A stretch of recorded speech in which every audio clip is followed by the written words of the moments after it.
a menos que uno ame de algún modo, quiera irse al purgatorio, ¿no? Y diga, bueno, y ahí total, ahí me purificaré. Perdón, pero las penas del purgatorio son como las penas del infierno, con la distinción de que del purgatorio se sale para ir al cielo y del infierno en cambio no se sale y uno se queda eternamente ahí. Pero como tal, los sufrimientos terminan siendo, digamos, los mismos o al menos muy similares, la que nos distingue de esa otra potencia del alma, que nos distingue y que nos hace ser personas, que son dos, el intelecto y la voluntad. Por el intelecto nos orientamos a la verdad y por la voluntad nos orientamos al bien. Y la voluntad, ¿de qué modo es que se va a orientar al bien? O sea, ¿de qué modo va a operar en la práctica? A través justamente de tener una buena moral a través de llevar a cabo unas acciones concretas y correctas, debidamente ordenadas a su fin. La fe para llegar al cielo debe ser como el arquero cuando lanza una flecha. Entonces, nosotros debemos de ser como esa flecha, apuntar al cielo. ¿Por qué? Porque el movimiento que hace la flecha precisamente es este, cuando se lanza.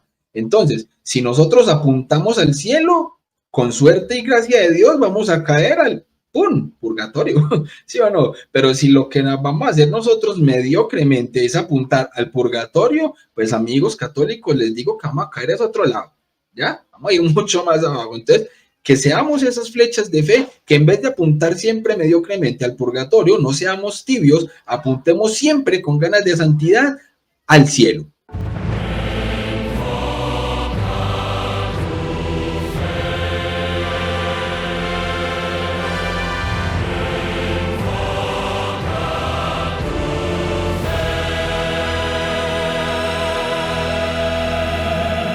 Michele, mi hermano, entonces, unas palabritas para los hermanos católicos, para esos que todavía no se han querido formar muy bien, o incluso para los que teniendo una gran formación, pues entonces han disminuido también en esa vida espiritual, de oración, y se han enfocado mucho en la apologética y en saber y en refutar a todos, pero a la oración casi nada. Entonces terminan obviamente haciendo lo contrario, alejando a los demás cuando obviamente dan respuestas y argumentos como desde la soberbia y no desde el amor, tratando de que obviamente el hermano pueda venir y convertirse. Si no hay amor, no hay conversión. Es así de sencillo, mi hermano. Creo que sí, hay un serio problema entre los católicos de formación a nivel intelectual y de espiritualidad, por tanto, o sea, desde una parte más bien mística, ¿no? Las dos cosas tienen que ir juntas para que uno pueda ser, digamos, propiamente hablando, un buen católico, un buen cristiano.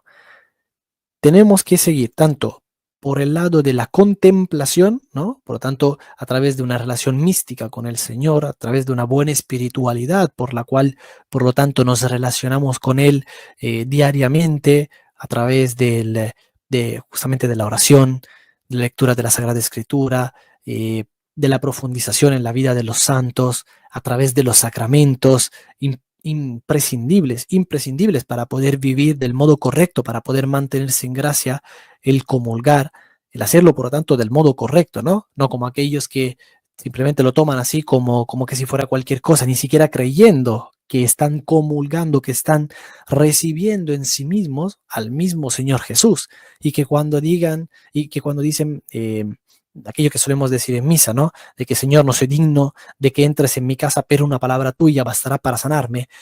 Dicen esas palabras, pero despojándolas de su significado. Entonces las dicen así como que si fueran palabras en el aire, palabras vacías de contenido, simplemente a modo de repetición, porque bueno, todos lo dicen, entonces lo digo yo también. Y no se dan cuenta de que lo que están haciendo simplemente es, como diría San Pablo, tragar su propia condena y su propio juicio. Porque claro, al participar de la Eucaristía, al comulgar con el Señor de un modo indebido, sin discernir qué es lo que están haciendo, entonces comen y beben su propio juicio. Y eso se debe a que, como decía el profeta, el pueblo de Dios en realidad se encuentra careciendo como tal de formación, se encuentra careciendo de saber, y eso es un problema que tiene, pero porque se ha ido digamos, ablandando, no, ablandando no es la palabra correcta, se ha ido, digamos, que se ha ido tranquilizando, como que se ha ido conformando, como tal, se ha ido acostumbrando a un tipo de vida más tranquila, más pasiva y que simplemente tiene que ver con esto, bueno, con que hago lo mismo de siempre y luego vivo mi vida como yo quiera vivirla, ¿no?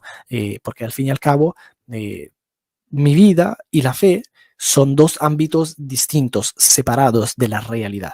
Así que, bueno, yo puedo ser católico en cierto modo cuando voy a misa, pero luego vivir mi vida de un modo totalmente distinto o incluso llevar a cabo a modo, digamos, de libre juicio, de libre examen,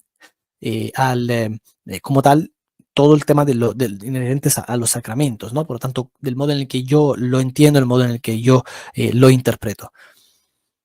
Y eso se debe simplemente a eso, que carece de formación, por un lado. Y por otro lado, también está el tema de la falta de la buena espiritualidad, el tema de la falta de contemplación en lo que es la parte mística de la fe, que se hace, como decíamos, a través de todas esas acciones y que al no llevarlas a cabo, ¿hace cuánto, por ejemplo, cada uno tendría que preguntarse, ¿hace cuánto que no oro? ¿Hace cuánto que no hablo con Dios o que no abro la Sagrada Escritura y que no leo al menos algunos textos, algunas partes como tal, ¿no? No digo a lo mejor necesariamente todo un capítulo, pero sí al menos unos pocos versículos. ¿Hace cuánto, hace cuánto que no voy a confesarme? ¿Hace cuánto que no llevo a cabo actos de penitencias yo por mí mismo, porque me nace a mí? Sabiendo que como tal, aquel reato de pena que se da en mi vida como consecuencia de mis pecados, lo tengo de algún modo que solventar, lo tengo de algún modo que solucionar. Al menos uno como cristiano debería tener como tal el nacerle en sí mismo, ¿no? Que le surja de modo espontáneo, porque entiende que de ese modo se va a poder purificar. A menos que uno ame de algún modo, quiera irse al purgatorio, ¿no? Y diga, bueno, y ahí total, ahí me purificaré. Perdón, pero las penas del purgatorio son como las penas del infierno, con la distinción de que del purgatorio se sale para ir al cielo y del infierno en cambio no se sale y uno se queda eternamente ahí. Pero como tal, los sufrimientos terminan siendo, digamos, los mismos o al menos muy similares. Entonces, debería uno como tal desear el purificarse a través de algunos sufrimientos temporales aquí en este mundo que van a ser infinitamente inferiores, menores con respecto a aquellos del purgatorio, para que de este modo pueda quizás, si Dios se lo permite, después de la muerte, acceder directamente a la gloria del Señor. Poder contemplarlo de inmediato sin tener antes que pasar por una purificación como tal antes de poder acceder al cielo. Así que, ¿hace cuánto que tendría uno que preguntarse, no hago todas estas cosas? Que no llevo, digamos, del modo debido una buena espiritualidad. Y estos son, como tal, acciones que tenemos que hacer nosotros de modo individual, porque la Iglesia ciertamente nos pone a disposición todos los medios que necesitamos para poder dar solución a estos problemas, porque son problemas para el cristiano. Nos pone a disposición todo un catecismo a través del cual podamos formarnos y así entonces crecer en virtud del intelecto en la fe que nosotros estamos profesando. Y también nos pone a disposición toda una serie de ejercicios, de prácticas, de recomendaciones, sugerencias, incluso en algunos casos, digamos, obligaciones, ¿no? Como por ejemplo, lo son algunos actos penitenciales, por ejemplo, como aquellos que hacemos que vamos a empezar otra vez dentro de poco, porque ya nos acercamos siempre más a la cuaresma, el periodo de cuaresma, ¿no? Por ejemplo, bueno, abstente de comer, por ejemplo, el viernes en cuaresma. no, trata de hacer esto, trata de hacer aquello. Bueno, algunas cosas son, no sé, comulga al menos una vez al año, no sé, entonces ve a misa al menos una vez a la semana. O sea, son obligaciones que tenemos, son, por lo tanto, actos de preceptos que se nos imponen, pero por nuestro bien. Entonces, la iglesia nos pone a disposición todos los medios que necesitamos para poder también perfeccionarnos en el orden de la voluntad, de esa otra potencia que nos distingue, de esa otra potencia del alma que nos distingue y que nos hace ser personas, que son dos, el intelecto y la voluntad. Por el intelecto nos orientamos a la verdad y por la voluntad nos orientamos al bien. Y la voluntad, ¿de qué modo es que se va a orientar al bien? O sea, ¿de qué modo va a operar en la práctica? A través justamente de tener una buena moral, a través de llevar a cabo unas acciones concretas y correctas, debidamente ordenadas a su fin, en virtud de las cuales uno finalmente puede aproximarse siempre más al Señor, alejarse siempre más del pecado, purificarse siempre más a sí mismo y tratar de llevar una vida más o menos ordenada. Entonces la iglesia nos pone a disposición todo esto. Y si nosotros estamos teniendo el problema, no vamos a poder echarle la culpa a Dios, no vamos a poder echarle la culpa a la iglesia. No cometamos ese mismo error que cometieron nuestros primeros padres en el jardín del Edén, echándose la culpa entre ellos, echándole la culpa a la serpiente, que sin duda la serpiente tuvo su parte de culpa, sin duda Eva tuvo su parte de culpa, ¿no? Con respecto de Adán, pero también cada uno es responsable de sus propias acciones. Somos adultos y no niños. El ser responsable significa responder por sus propios actos. Y no podemos, por lo tanto, intentar eximirnos de lo que es nuestra responsabilidad, de la que es nuestra culpa, porque sencillamente no estamos en las condiciones como para poder eximirnos de absolutamente nada.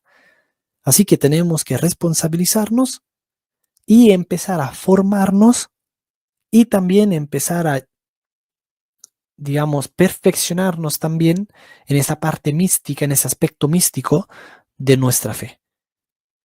Pero eso tiene que salir de nosotros, porque Dios no nos lo va a imponer.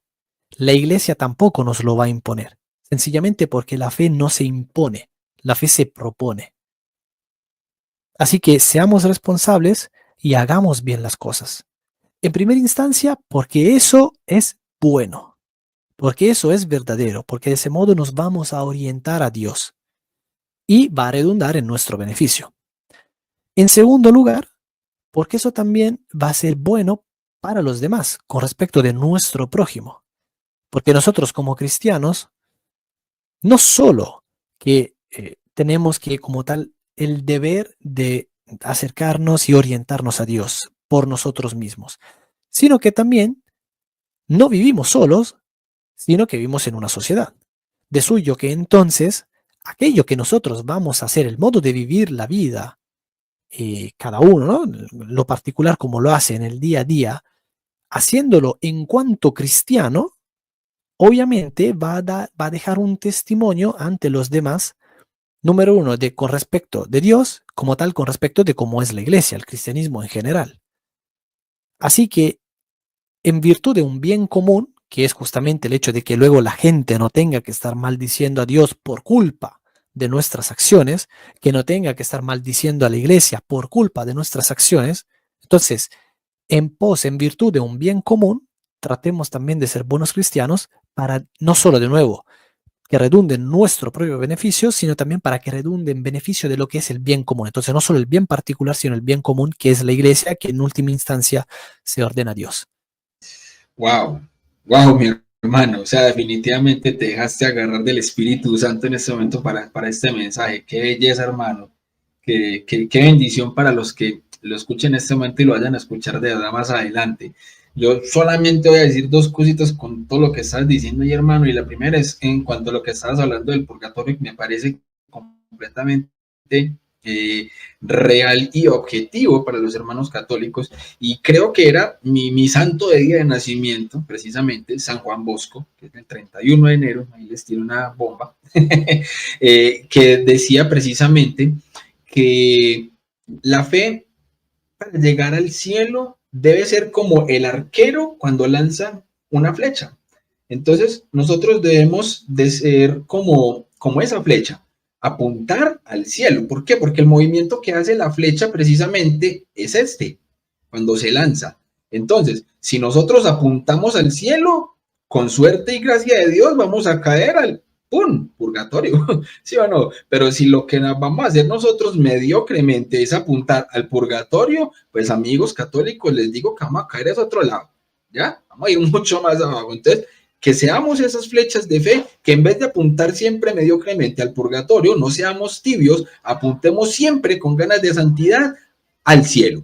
A lo mejor hasta llegamos allá o por lo menos a las puertas y que nos quede poquito que purificar entonces allí. Entonces, muy bueno tu mensaje, mi hermano, y qué belleza que los católicos podamos realmente empezar a aprender a vivir bien desde la espiritualidad y desde una buena formación, para no convertirnos en fideístas, fanáticos que tratan de imponer la fe con un simple porque sí, o el que sencillamente se forma al extremo en el que desprecia al que sabe menos y cree que entonces es más santo por saber más. Entonces, nada de esos extremos, mis hermanos católicos. Vamos a tener una fe coherente, sana, objetiva y con ganas de santidad. Miquele, mi hermano, unas ultimitas entonces palabras tuyas para despedir entonces el programa al público.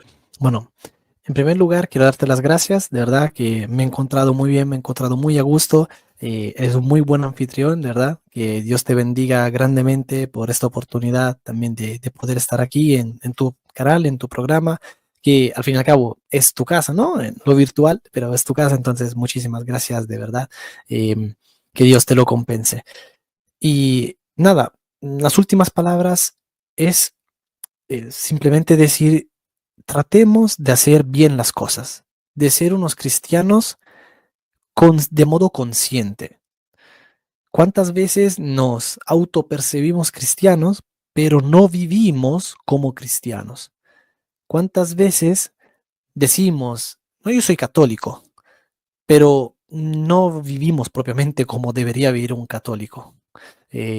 Hay, por ejemplo, hace poco escuchaba hablar una mujer, ¿no?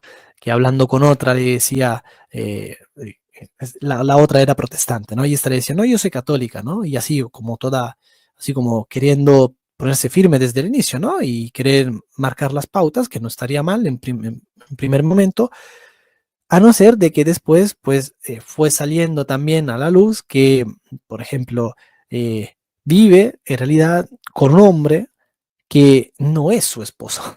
Están juntos, es su pareja, pero no es su esposo y tienen 2 hijos en común y no va nunca a la iglesia. Y sin embargo, pero se presenta como católica. Y uno, como decía, en primera instancia podría decir, primera impresión, ¿no? Primera vista, hombre, es que esta mujer es una cristiana que quiere desde el primer momento dar un buen testimonio, ¿no? Y plantarse ahí como alguien que es parte de la iglesia de Cristo. Pero luego se presentan el resto de las acciones, se dan a conocer cómo es su vida. Y claro, y si uno reflexiona un poco sobre esto, el, la consecuencia, el resultado que en cambio se va a derivar de esto es justamente el efecto contrario, ¿no? Es un efecto rebote. Paradojalmente, aquel que va a reflexionar un poco sobre sus palabras va a decir, en vez de decir, oye, me podría plantear a lo mejor el catolicismo, va a decir, católico, ¿y para qué? Para luego a lo mejor tener que vivir de este modo, porque claro, uno no se da cuenta de que el modo en el que nosotros nos presentamos, las palabras que usamos y las acciones que realizamos, todo esto termina, digamos, o en beneficio o en maleficio como tal de lo que es la iglesia y por lo tanto del buen nombre de Dios. Quizás no nos damos cuenta, pero el modo de vivir de cada uno de nosotros va o bien a honrar el nombre de Dios o bien lo va a manchar. Y si uno quiere decirse cristiano, que sea para la honra de Dios y no para manchar su buen nombre, no para difamarlo, no para que la gente luego piense mal de él y que se quiera alejar.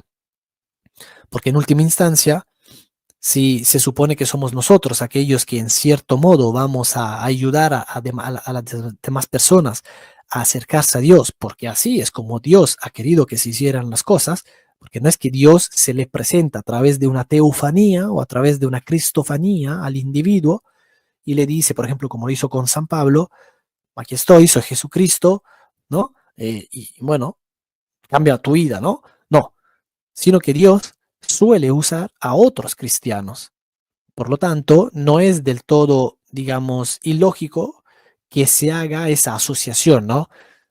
Mala praxis, mala vida. Por lo tanto, tampoco me voy a acercar a su modo de entender al menos el cristianismo. ¿Por qué? Porque, bueno, en definitiva, se dice, ¿no?, que las ideas siempre tienen consecuencias prácticas. Así que si las ideas que abraza como católico le llevan a vivir su vida de modo práctico de esta manera, entonces, pues sus ideas no tienen que ser las mejores. No pueden ser las ideas de Dios, no pueden ser verdaderas creencias. Así que, claro, uno en última instancia, llevando el razonamiento a un nivel un poco más profundo, un poco más elevado, se daría cuenta de que quizás podría ser una falsa asociación. Y sin embargo, la mayor parte de las personas no están acostumbrados a pensar de un modo profundo.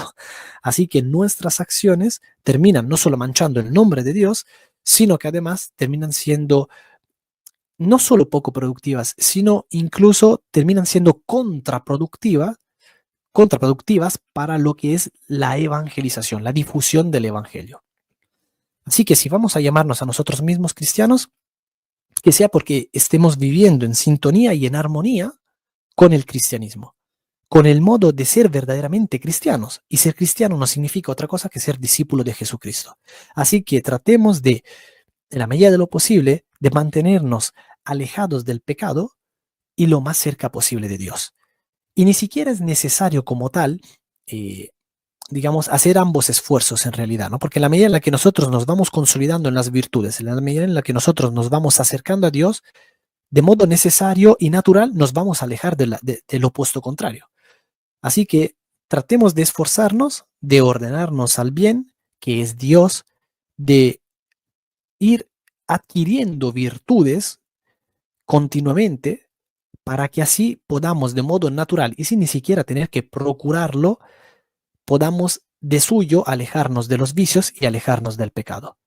En definitiva, tratemos de mantenernos en Cristo, de seguir adorando a la Santísima Trinidad y que esto se pueda ver de un modo visible en nuestras vidas. Así como el Señor ha dejado una iglesia visible, que también nuestro modo de ser parte de esa iglesia, que sea visible, que pueda ser visto por todos, para la gloria y la honra de Dios.